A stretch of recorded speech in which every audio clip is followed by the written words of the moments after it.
Like a trusted turnout jacket you've had for years, Flex 7 outer shell fabric delivers a perfectly broken-in feel on the very first wear. Flexible, comfortable, and powered with the strength of enforced technology, Flex 7 outer shell fabric is made to move. To learn more, visit tenkatafabrics.com/flex7.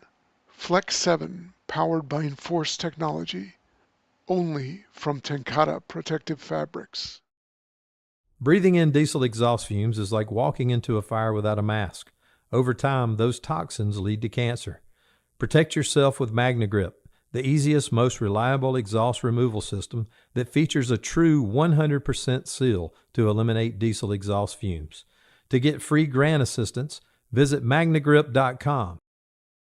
The opinions, viewpoints, and advice shared in this podcast are solely those of the host, Dave McGlynn, and should not be interpreted as reflecting or endorsed by the Department of the Army or the Department of Defense Fire and Emergency Services.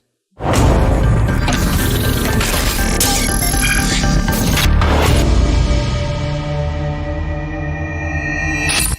right. Welcome to another Fire Engineering Podcast, The Training Officer. I am your host, Dave McGlynn.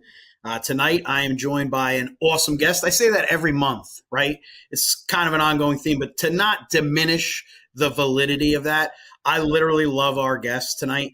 So I've been following her for a while.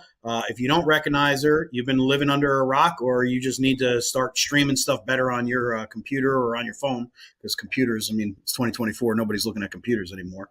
But I'm joined by Stephanie White. So Steph, thank you so much for joining, and give a quick background of yourself, who you are, what you're about, how long you've been in our thing, and we'll take it off from there. But thanks for coming on.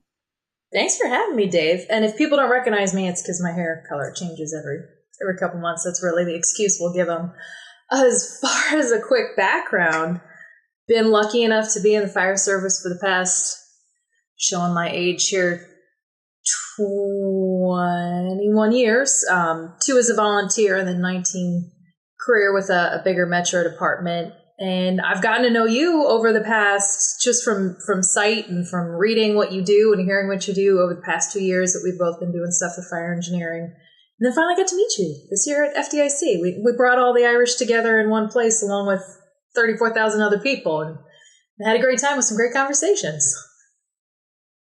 Right. No, I didn't get a cigar out of it, but Right. Yeah, right. No, I'm sorry. All right. I'll make sure you get one this upcoming year. You got to wait until I retire, but Yeah, I get it. No, but I appreciate it. So that one thing I just want to touch on with what you said. So like the beauty of fire engineering and the fire service is, we're able to connect with people and get to know people before you even get to physically meet with them, right? So like we knew exactly who each other were at this past FDIC. We've been following each other for years, and I'm walking up the hall and you go, "Hey, Dave." And I'm like, "Hey, Steph." And it was like, we already knew each other, but it was our first time physically meeting. So that's kind of a cool thing. Like, that's the importance of sharing a message. That's the value of utilizing things like social media for its right reason, for its right value, right? Because oftentimes people, they don't. They use it for the wrong reason and they bastardize it and it's just not good. But so not to make the whole show about that, but just that's let's a whole talk other about episode. Yeah, in and of itself. Right. It would be. It'd literally probably be a 2-hour show easily. No, but like let's talk about so Firefighter Nation. Let's just start with that right up front. Tell us about Firefighter Nation. What it's about, what your role is, what we should be looking at, what we should be doing, all that stuff, why people should log and follow Firefighter Nation, what they can be gaining from that. Let's talk about that, if you don't mind. Just throw me right under that bus. I love it. So Firefighter Nation, when I was a young firefighter, was a cesspool. Before the company that owns Fire Engineering took it over, it was this toxic little chat room, and that's probably what you remember of it. And Fire Engineering sat down one day and they said, "Listen, we really need a space where we can be talking about health, mental health, all the latest research, leadership, because fire engineering is a technical trade. It's technique, it's training, it's not a narrow publication, but it is definitely focused on a certain lane, which is once we get on that fire ground, what we have to do. And they really wanted to come up with something of hey, it's just as important before we get on that fire ground to be physically, mentally, know how to lead, all these other things. How do we address that? So they own Firefighter Nation. So they said, hey, why don't we do something with this? So they brought me on to run that and to be the editor for that, which has been it's been very cool because I've gotten to meet the generation below us. And I have to say, I know we crap on them. I know we make fun of them, but it is such an exciting time to be in the fire service because I think our generation, because we're around the same age, we're not going to reveal what that is, but we're around the same age. We're the exact same age. We're the exact same age. We are. Our generation, we kind of got the short end of the stick because I think we came in and we got this backlash of a PC culture because people before us, some of them might not have done the right thing. And then we got an over safety culture, search aversion, all this stuff. So we really had to find our way through all this muck in our generation. And I think this younger generation is so cool because I think they're bringing aggressive fire tactics back. I think they've got this passion for actual firefighting because they saw that stolen from us in many categories. But then I also think they're smarter than us in some ways. Let's be clear, in some ways, because they realize the health, the mental health component that we all kind of just ignored. And they realize the value that brings to their performance. It's not a feelings thing. It's not any of that. It's, hey, I need to perform like an athlete at my peak. So I better have all my crap straight in this category. And I think watching them really marry those two things together, I think we're really going to see the fire service start to come back to life in so many ways.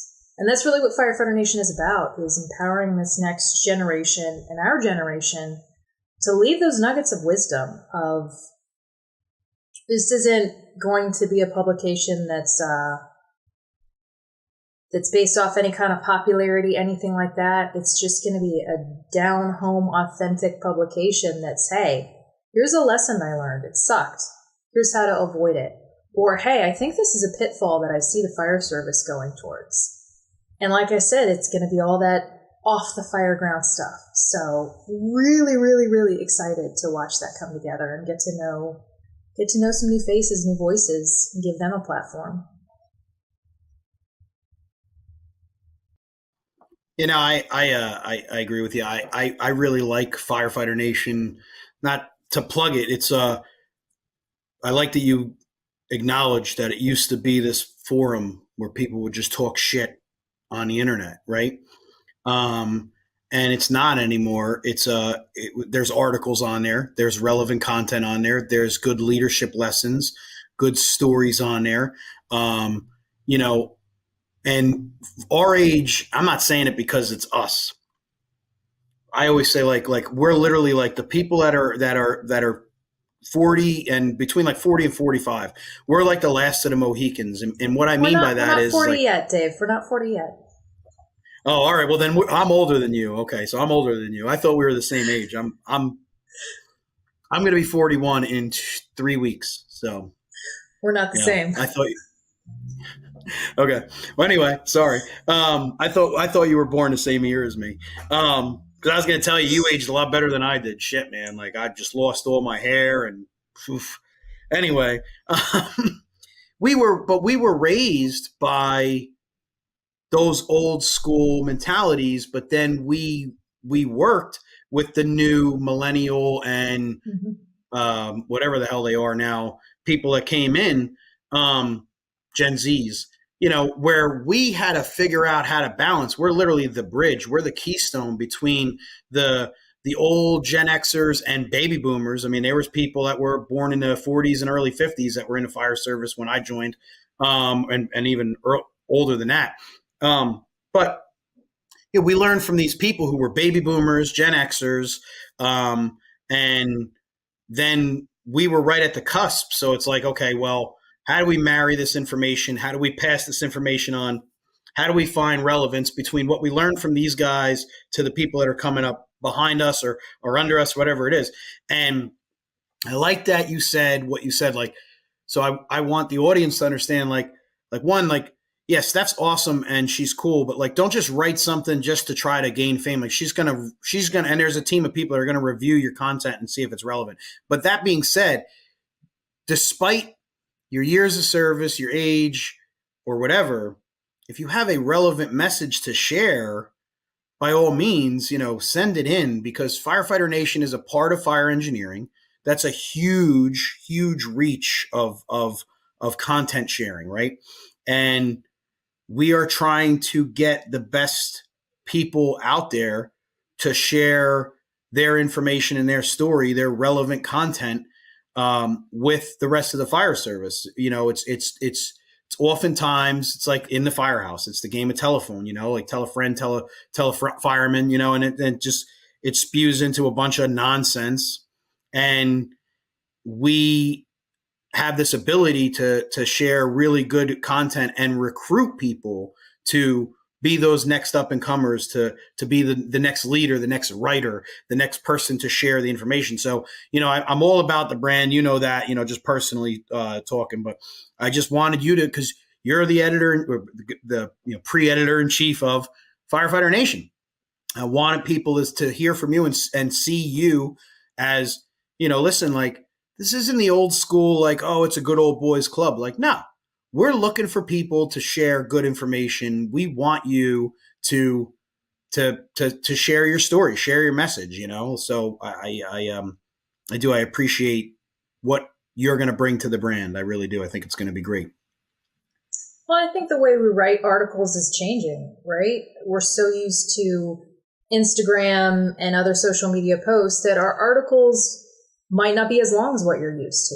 It's probably going to be more around 500, 750 words. And then if somebody wants to do a follow-up article, cool, but it's going to be designed for maximum absorption as well, because I don't want somebody to write something that's absolutely amazing and then people to drop off halfway through because their brain has been trained to, read Instagram posts. Not knocking it, but just saying we've kind of trained ourselves to be a little more ADD than we used to be. So it will definitely be set up to be more reader friendly as well than other things in the past. Yeah. And then going into the next part of this, that's the beauty of firefighter training. There is such thing as too much information. There is such thing as too much content. Like, yeah, there's a lot of great articles out there. However, today's learner, and as we've learned, not even maybe today's learner, the firefighter learner in general, their retention and attention span, it falls off after certain things, right? So we need to be able to grab that information in the best way we can and it be retained, in the best way it can. So going into training, let's talk about training, right? As the training officer, it's my thing. It's the thing I love. So what are some of the things that jack you up about training, things that you feel we miss or we could do better at, and things you're super passionate about that you want to try to use this stage that you've now been part of to maybe change or improve? Well, if we're talking about, I got an eye twitch from heck. Sorry about that. If we're talking about training and in terms of this new world that I've entered, we're not going to be talking about technical training. And something that I think we don't train enough on is teaching our people to save themselves. So talking about mental health all the time, it's such a buzzword. It's been overdone. I prefer the term brain health because it should just be another component of our health that we teach people about. But something you don't hear us talking about is how to train to save ourselves. And something you and I were recently talking about is the concept of suicide safety plans. The fact that I think every officer should know how to do it at a bare minimum. Talk to their people so their people have an awareness of subject to suicide. It's a time sensitive thing. So if somebody is in that phase of life where they're struggling with those feelings, there's a way to teach them to distract themselves at various levels of crisis, while they can be healing from whatever it is that's causing that crisis, but that they can keep themselves safe while they're going on that journey. We don't train on that kind of stuff. We don't train our people how to pull themselves out of the darkness. We talk about going to talk to peer teams. Absolutely amazing. I'm on a peer team. Talking to clinicians, all fantastic things.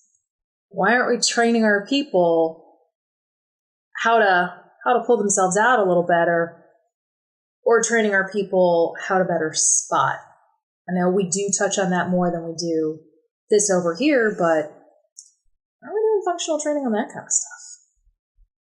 Great point, right? So this is a topic that very few know is near and dear to me and intimate to me, for reasons that you kind of know, and I choose not to overly elaborate for my own reason. However, yes, we don't train enough on this. We don't train our folks enough to know how to properly train for it or train their people on it, how to look for stuff, how to handle these situations, how to talk to these people. We don't make it where, so like June, men's mental health awareness. This is an issue going on in our fire service, where we don't cover mental health enough. We don't take it serious enough. We've either shied away from it because we're scared to talk about it, or we've bastardized it by trying to use it as a crutch to gain celebrity status. Neither thing I respect either way. You know this, we've talked. So I very much agree with what you're saying. I'm not trying to put you on a spot, but you're the guest. I would be interested to hearing some things that you've experienced, your take.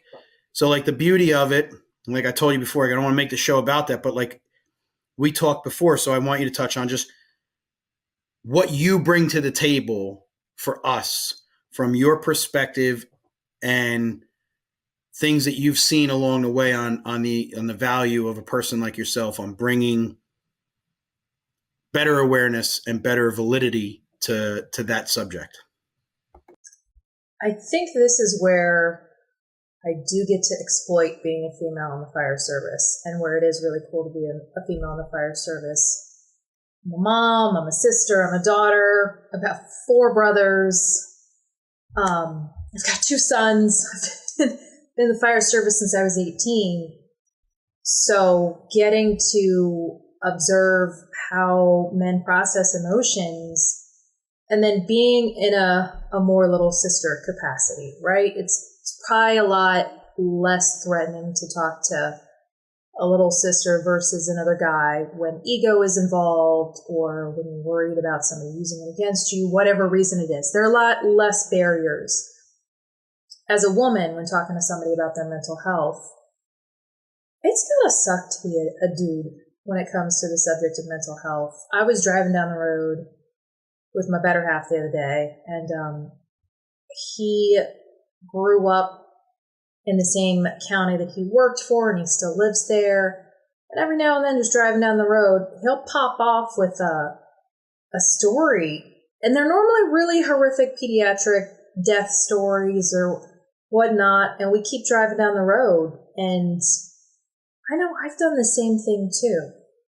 And it's just something that's so part of our lives, right? Is these memories and these emotions, especially if you live where you serve, that just pop up everywhere, out of nowhere. You're minding your business and just a memory comes about. You look at a wine glass and you think, oh, hey, I remember that call where somebody broke the wine glass and slit their throat and ended it all there and their family found it. It's insane how our brains work and hold on to things. And I think for guys, I think for women, we're taught more how to process our emotions, So that way nobody calls us hysterical or dramatic, any of that. I think we have a healthier way of handling it.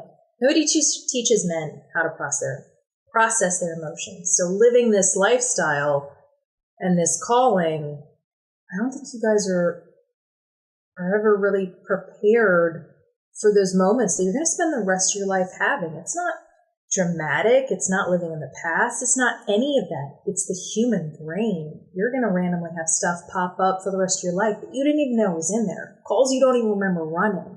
Calls you never have thought about since they happened. Might be 20 years later, something will happen.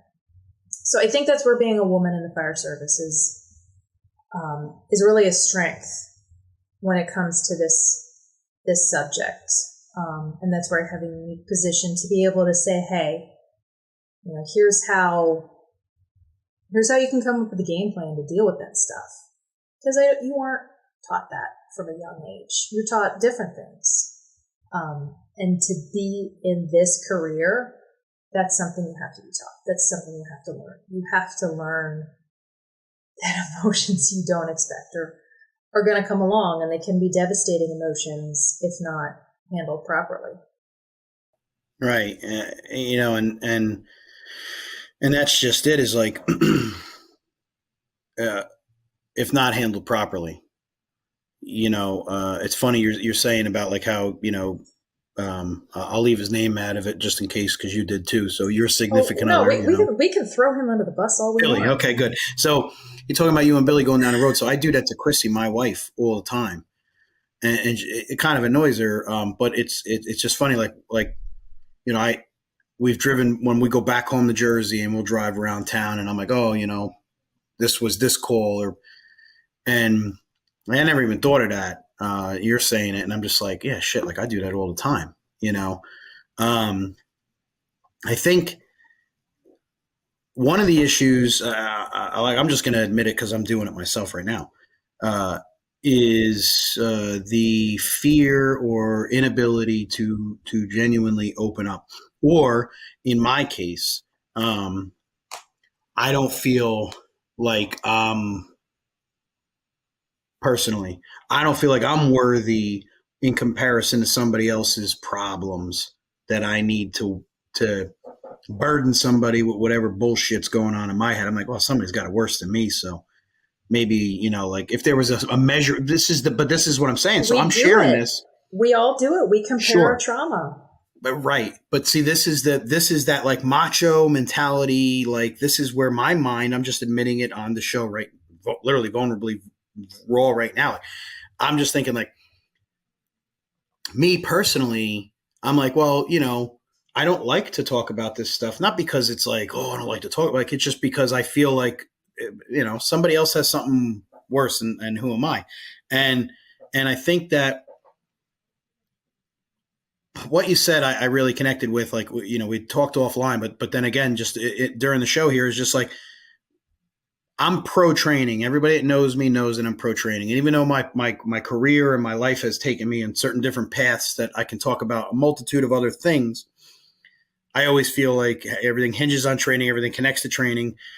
This subject in itself is something that is very important and powerful that we neglect from our training. We don't train on it. And I think that it's stupid of us. It's the same as if we were like, well, we don't need to train on pulling hose because we know how to do that. Like, well, but that's when you screw up, So I think that it's a shame that we don't talk about it enough. And it's a shame that people have bastardized it to the point that some people are reluctant to talk about it because they think it'll be perceived as just a yearn to try to grab a follower. And that's not the point. The point is you do something. You've done it with the IFF. You do something. You spread a message. Let's talk about some of that, like your class. Let's talk about the class that you presented at FDIC. Let's talk about some of the message that you send. If you don't mind, not to put it back to you, but again, you're the guest. But just, those are important things. Like understanding how to talk to one another is just, it's extremely important. There doesn't have to be some kind of formal training, even though there is, and there's importance to that. There doesn't have to be if you know how to just have a conversation with each other. So if you don't mind, like just, touching on that.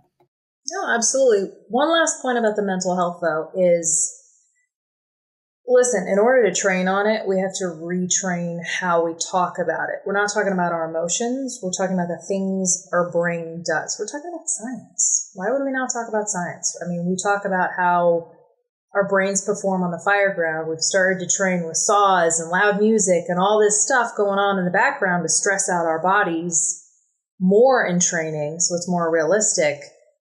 It's the same thing when talking about mental health. Maybe take the word mental out of it. It is how your brain functions. It is brain health. We're athletes. I mean, we do a very mission-oriented job. We're not Navy SEALs, but we're under some heavy, heavy stress when it's go time. Train your brain to be an optimal performer. Look at it that way. You talk about the class that I teach at FDIC, and I've taught a couple other places. So I talk about how we're that middle generation, right? Where we got the kind of overly PC slap in the face with how we were told we had to handle things and speak to people because, some people in front of us might have screwed up. And it talks about that and how we went too far with that and how I should be able to tell a joke. And if you, Dave, don't like it, you should be able to say, hey, Steph, I don't really like that joke. You mind not telling it again? And I should have, A, the ability in the space to apologize, and B, the common sense to say, okay, you know what, Dave, I'm not going to tell that joke when you're around. It's just that simple. But what we have instead is we get over aggressive because we've lived in this PC culture. So we're going to be stubborn and we're going to say, nope, I have the right to tell that joke. And we're going to be a brat about it. Or the other person has been taught, no, you just go straight to the top if you thought something was inappropriate. And we don't let people handle things in-house. What are we doing? If you trust me with narcotics, if you trust me with people's lives, if you trust me to go into people's homes and take care of their kids or to rescue them, you don't trust me to be able to have a conversation with my coworker, what in the actual F are we doing? So it's a class that focuses on that. I designed it. I didn't just want to talk about this big hole we have in the fire service of not knowing how to handle conflict with each other, but I wanted to also talk about the federal regulations behind it and how they've kind of quietly come in and said, oh, hey, oops, we've discovered that problems should be handled at the lowest possible levels. And you don't hear HR and other things talking about that. So I wanted people to be able to take this class, go back to their departments and say, hey, by the way, federal EEOC is saying we should be allowed to handle things in our firehouses at the lowest level. And that's where the most inclusion and success happens. So that's what that class is about. And again, something we don't train on, right? Hey, say sorry. Hey, by the way, you should give them the space to say sorry. You don't need to run to an officer. Obviously, there are going to be some things that are never going to be acceptable. But if it's just a joke with some bad humor, why are we not teaching people to have a re-education moment? And the fire service, I've said this before on another podcast and maybe in an article, the fire service, we're always going to reflect what's going on outside. Look at us as a nation right now. We've been polarized for the past 5 to 6 years. We've been yelling at each other. We've been fighting on the internet. We're not even doing it in our outside life. Why would we be doing it in our inside life? We're a reflection of the outside world and society. And it's time that ends. We can't be doing that in our firehouses. We can't be doing that in our fire departments. We need to be teaching people that just as important as it is to have a healthy home life, it's got to have that healthy firehouse life. Otherwise, nothing's going to go right on the fire ground. Right.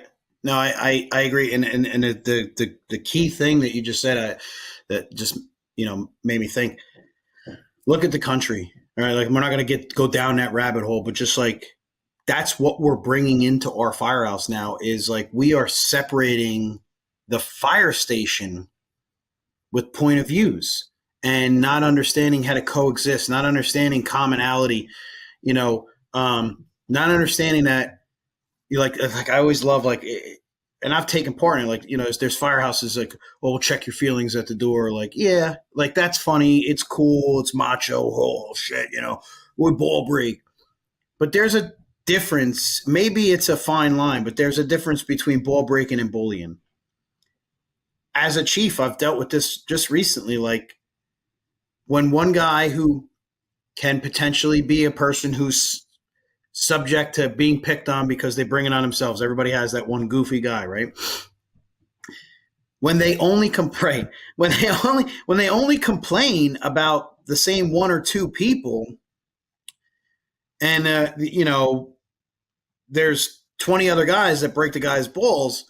Well, that's because those one or two people are crossing the line, and they're not being cognizant of, like, at the end of the day, the person is a human being, and you're bullying them. And I'm not trying to make this show about, like, oh, bullying and all, and people are going to, Dave McGlynn turning your man card. I thought you were a big Jersey guy, but it's a reality, bro. Like people cross the line. I've dealt with it. Contrary to popular opinion, my tough exterior, as it would be perceived, is because I've dealt with that. I've dealt with people setting me up, bullying me, casting me aside. I work in Pennsylvania.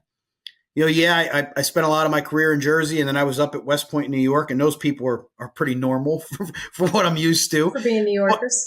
Right. But being in South Central Pennsylvania is a tough dynamic. When I first arrived here, not recently now, but when I first moved here like 15 years ago, I was very much, I don't want to even be corny when I say it, but I was very much profiled for being from New Jersey. Believe it or not, my accent was a lot thicker 15 years ago than it is now. Yeah.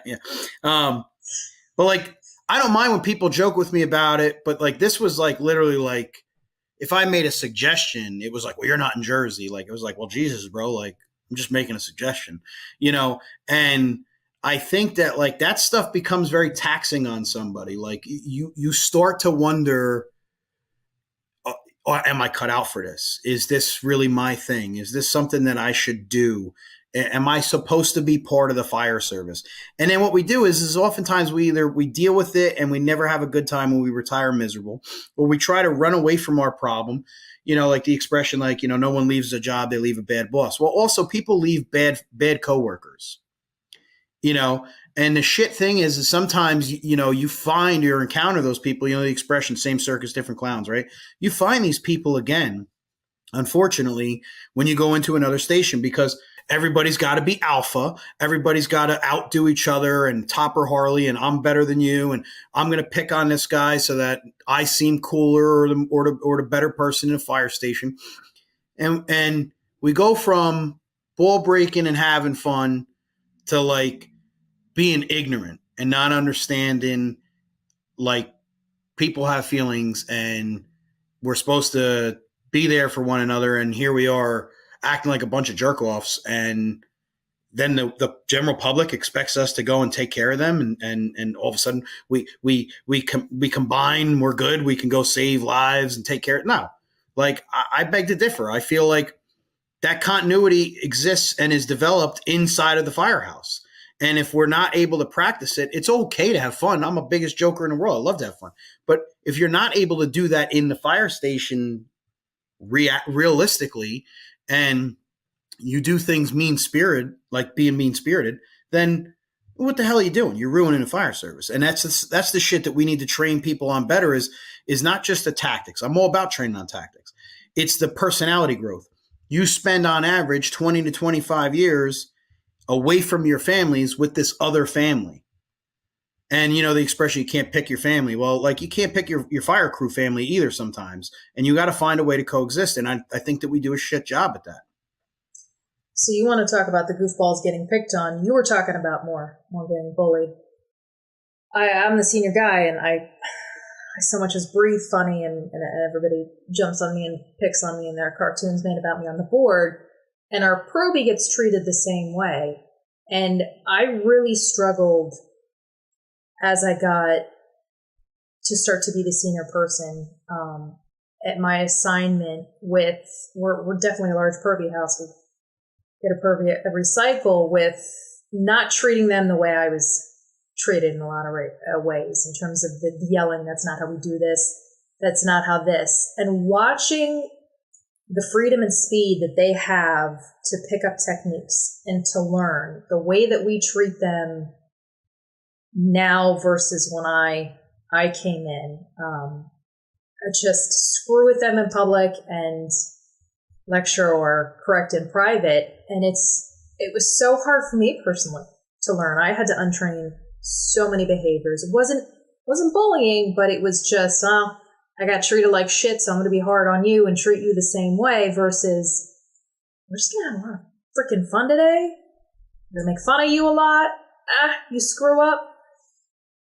You know what? Nobody's around. I'm going to chew your ass. I'm going to make you laugh again and send you on your way. I'm not going to just chew your ass and leave you there in silence. Make sure you don't forget this lesson. But let you know that I still love having you here and I'm looking forward to seeing you grow. And it's been so crazy to see how Probies have turned out in that environment versus the environment I was raised in, seeing the group of Probies that were around my time frame and listening to them talk about their first houses and the people who were their senior guys and just the bitterness and anger they have towards how they were treated versus, hopefully, how our guys are going to talk about their first shift 20 years from now. It's how you treat people. And if we're not talking about that and we're not training on it, right? Cool. We can know the greatest hose line and ladder techniques, but I'm with you. It's like one of the things that so let me just be clear. And I know you're not. I know we're on the same page. I'm going to be clear just for myself. Like, I'm not saying we coddle people, and I know you're not saying. I'm just saying for me, like, we don't coddle people. It's this is a dangerous, inherently dangerous job that we get ourselves involved with. There needs to come a level of toughness and thick skin because of what it is that we do. We're civilian soldiers. I got all that. I believe in that. I agree with that. But it's also like, I'm just going to speak again for myself, like as a man. Okay. Like, I'm away from my family, even in my new role as the chief. Like, I still have to do an overnight. I still have to put a lot of hours in. We're short staffed. So I'm trying to find ways to cover down so that I don't overtax my guys with overtime because they have families too. Right. This is a burden. Like, my daughter is in competition cheer. My son's in baseball. I have a wife and she's cool. I like my wife, like she's cool. I have to say that because most firemen, they don't like their wives. They'd sooner prefer to be in the firehouse than to be with their spouse. Right. Yeah. So, that shit takes its toll on your personal life. So, like, you're already like kind of resentful because you're like, I've been doing this now almost 24 years, 23 years. And it's like, more than half of that time, I've been with Chrissy now since 2007. So, like, more than half of that time, my wife has made a ton of sacrifice herself into, and now my children, into my schedule. And, when I was working up at West Point, we were living here in Pennsylvania and I was working up there 3.5 hours away with a newborn son. I went up there. My son was 6 weeks old when I started working at West Point. It was not easy. We went through our hardships, and I don't think that people understand that type of shit. Is like, yeah, we can break each other's balls. Yeah, we're supposed to have fun. But the same thing, like I have that mentality, like as a chief, like I'd sooner break your balls so that you see through that. My sarcasm is that I'm not happy that you missed the standard or the expectation before I were to write you up, right? However, if I cross the line and I truly insult you in a way that you are literally embarrassed, like, that's wrong on my part. I need to then correct that.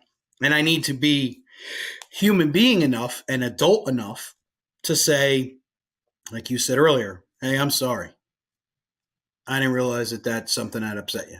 And we move forward. Like, I think that like is a weakness for some people, like, especially in the fire service. Like, it just shouldn't be. You know, we should not be afraid to being good humans. And I say that, like, listen, like, I'm a right wing guy. I'm okay. I'm never ashamed to admit that. I'm a right wing guy. You know, I'm okay with that, especially lately. But I'm saying, like, but I also am a firm believer in, like, what's right is what's right. Like, you need to be a good human regardless of how you feel about certain things. Like, you can't just be ignorant. Like, and you said that earlier, like, we find ourselves in this way where, you know, we're too ignorant on either side of how we believe on stuff. And it's just, it's hurting our fire service. And I don't know, like, I don't want to go on a tangent about it.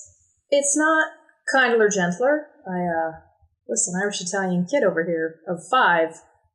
Kinder or gentler was never bred into me, but it's about, you need to be able to come ask me questions. I need to find a way to get on your ass, not embarrass you, but enough of a little flick to make sure you never forget the lesson. But I need you, the next time you think you're going to screw up and say, hey, maybe I should ask somebody, to feel comfortable coming and asking me. It's not kinder or gentler. That's smarter. Right? That's all it is. Be smarter about your interactions with people. We absolutely cannot swing the other way.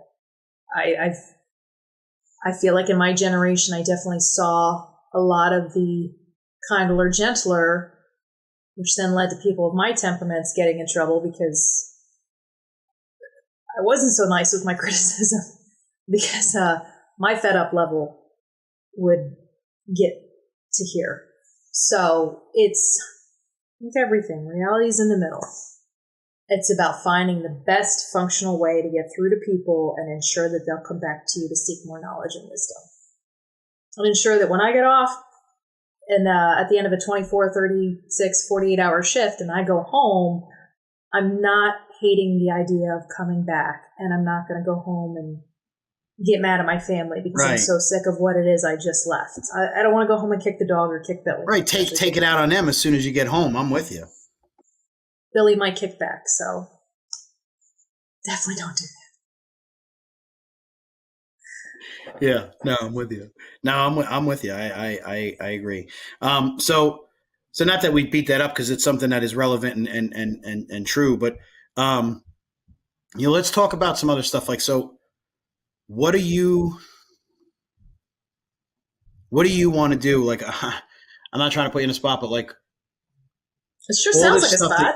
Well, no, it's just all this stuff that you're working on. So, like, you're doing great stuff, all right? And I'm not saying it's just because I'm a fan. Like, I'm saying this for real. Like, you're doing great stuff. You're sharing great information. You're sharing great content.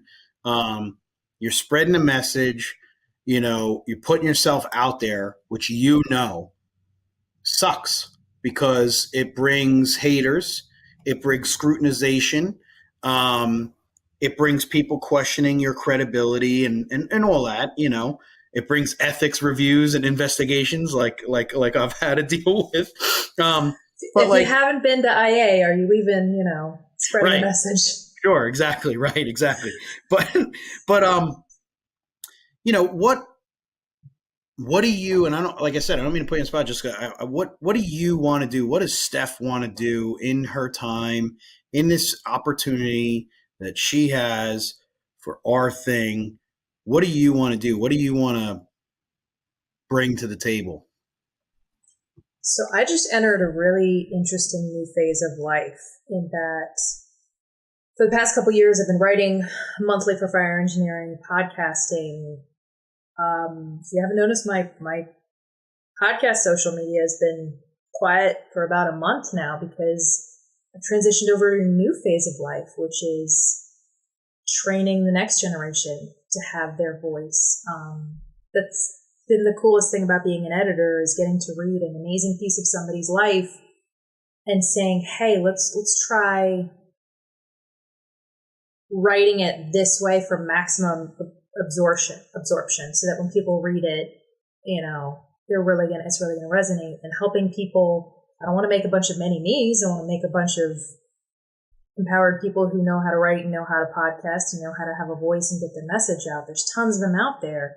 With the way social media is now, and whatever the next thing beyond social media is going to be, people have more of a chance than ever now to get their voice out. So getting to suddenly be in this mentorship role has been a little overwhelming. Had to find my big girl boss voice all of a sudden, wasn't prepared for that.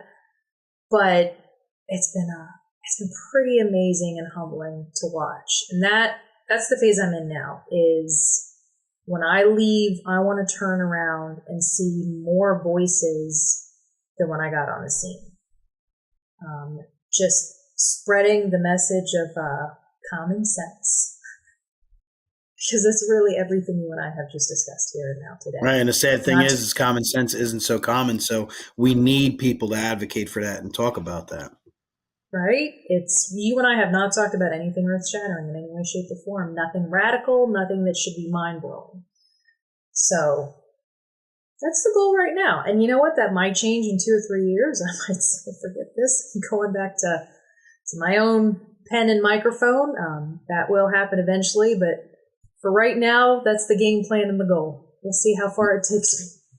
Right. Well, I'll be praying for you and rooting for you. So the thing is what's funny is I didn't even ask the question that I always ask in my thing, but you answered it. So it was, what type of legacy do you want to leave behind is always my thing, but you answered it. So don't worry about it. I mean, unless you want to elaborate thinking more. Ahead for you. Yeah, no, it's good stuff.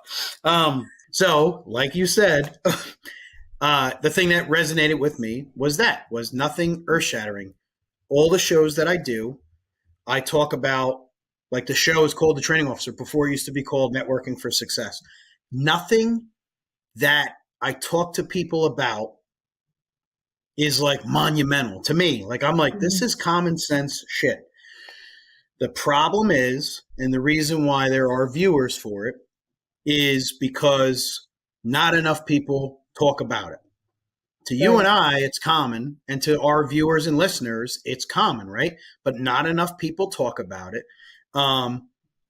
Like you said, we're not covering anything earth shattering. Like, I'm not giving you some new tip and trick. You're not giving somebody, oh, here's a new trait that works.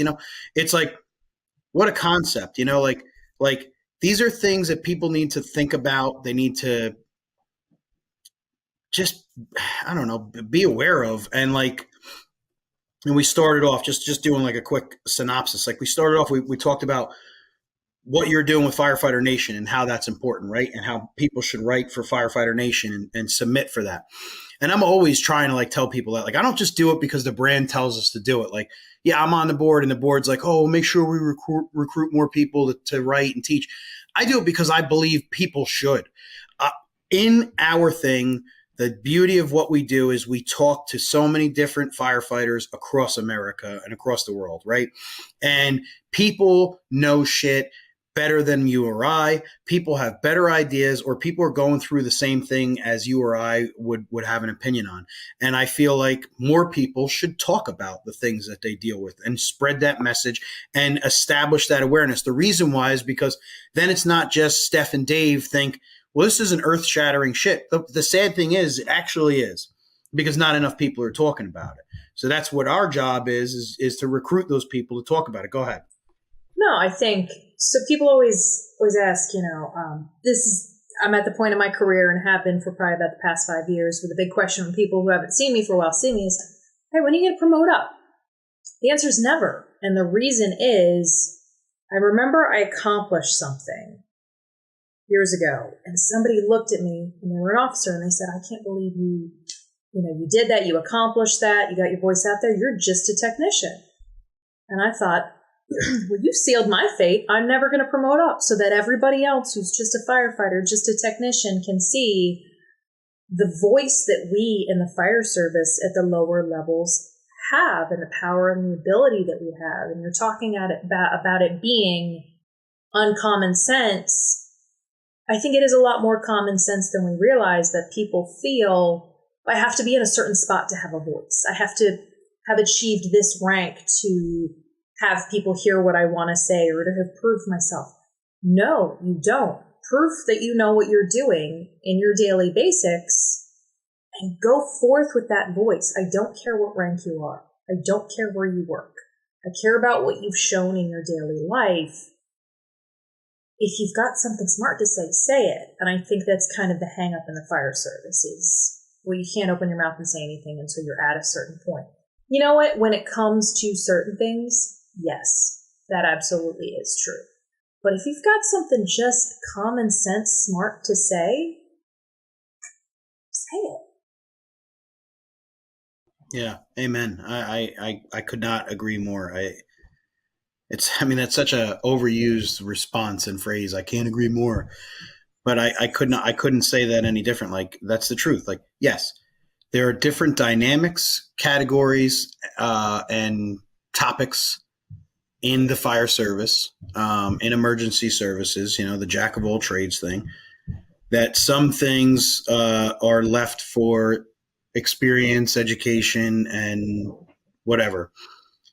But some things are life things, and not enough people talk about that. Everybody only wants to talk about the sexy stuff, force the door and go in. And I listen, and people that know me know, like, I'm all about that shit. I love that. Like, as a training guy, I don't know how you can't be. Like, I love doing, hot training and live fire training, all that crap.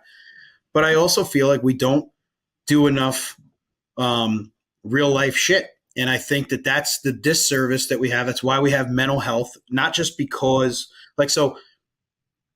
talk about the shit we run into as emergency responders. Like, we see the worst in society. So that's going to with your head, period, right? Like you said earlier about Billy, pointing out stuff in the town, right? So that's going to mess with you anyway. Like, you just in your time and your experience, there's things that we have the ghosts. Let's put that aside. And I'm not dismissing them. So let's put that aside for a second. Like I said before, this is a lifestyle. We invest our most opportune years from 18 to 20 until we're 50 in this. And we do such a shit job at trying to pass on life lessons and all that we're so focused on likes and shares, the sparkler effect, what grabs people, what doesn't grab people, and I hate that. Like, I think that, like, we're like, that's why I said to you, like, I don't mean that. I'm not saying this to, like, listen, enough because we follow each other. Like, I'm particular on the people I want on my show. Mark knows that. Mark always says, "Oh, I really like the people that you always have on your show." But my frustration on that is just because I know I follow your show. I follow what you write. I follow your content. And I know that we're two people that connect on the same level of a lot of the things that we see and view. And, like, that's just it, is like, I very much appreciate the opportunity that's been given to me to do what I'm doing and to talk to people like yourself. And I know you feel the same way. But I also feel like I want to try to take these opportunities to have people like yourself spread this information, give this information. Like, I don't want to talk to somebody just about tactics. That's too easy. It's been, it's been there, done that type shit.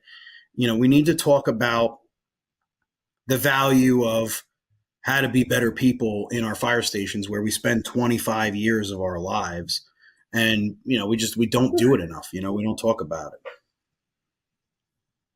No, it was a little eye-opening when you said 18 to 50. I mean, it's true. It's such a chunk of our lives. Yeah.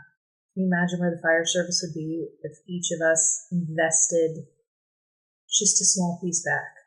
It would just be such a different fire service. We would have solved so many more problems. Right. No, I totally agree with that. So, not to beat up anything else, but I will leave you with kind of a last word, kind of leave you with the floor thing. Talk about anything you want to plug, anything you got going on, and what a setup. What a setup. Anything I want to plug. Okay. So, Firefighter Nation relaunches July 10th. We've got content up there right now. We'll rerun it in a sexy way after July 10th.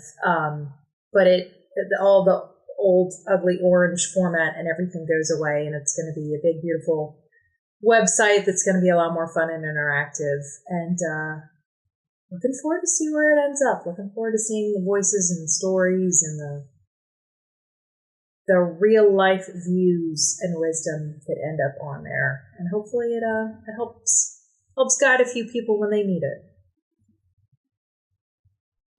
Yeah, it's gonna. I think you're going to do great stuff. I think the team that you have with you is going to do great stuff. I'm very, very much looking forward to where that's gonna go. It's going to be a major breath of fresh air. It was needed, so I'm happy about it. It's going to be great.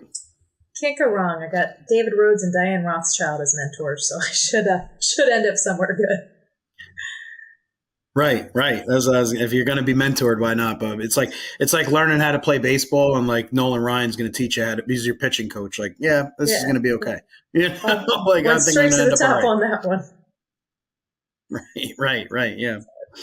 No, but anyway, Steph, thank you, guys. Look up, Stephanie White. Follow her. Great content. Great person. Real person. You know what I mean when I say that, Steph. My listeners who follow me know what I mean when I say that. The great person might be a stretch, but well, you're a real person, and that's the most important thing. Don't make me live up to the great person part. None of us are great. Don't worry. No, but I appreciate the time, and everybody that's listening. Like I said, thank you for listening, and keep on doing your thing. FDIC. That's what we forgot to plug. FDIC submissions are closing June 17th. So get them in. And looking forward to looking at some of the great stuff that people have. Be relevant, be purposeful, be truthful and credible in your content and the class that you want to put in. And I've shared this before. I used to get the Dear John letters telling me, oh, you weren't accepted, unfortunately, blah, blah, blah. I'm on the board now. I review people that put in classes. That's a huge honor. The point is if you've gotten one of those letters, I've gotten them a couple of times. Steph, I'm sure you've gotten them. Every one of us have every one of us have gotten them. Keep putting in and write for Firefighter Nation, write for Fire Engineering. Get on a podcast, share your content, but I caution you, be relevant and be credible, because there's nobody worse than me. Like I'm a jerk when I find out somebody's a fugazi. Like, Steph, that's just how I am. Jersey's coming out thick tonight. Right. I don't like when people use our thing as a segue for some kind of fame or relevance. It pisses me off more than anything. So I'll sniff that shit out. So just so you know, full disclosure, if you're going to submit a class, make sure it's relevant and purposeful and you're credible. Do it for the right reason. Right. For the right reasons. Right. Anyway, thank you all so much. Steph, thank you. Mark, thank you for the editing job that you're inevitably going to do. Fire Engineering, thank you. And submit for FDIC. This is Dave McGlynn, Fire Engineering Podcast, the training officer. Love you. Stay safe. See you, everybody.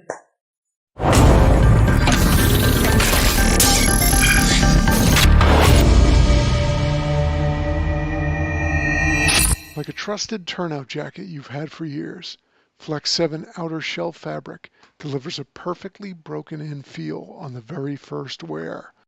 Flexible, comfortable, and powered with the strength of enforced technology, Flex 7 outer shell fabric is made to move.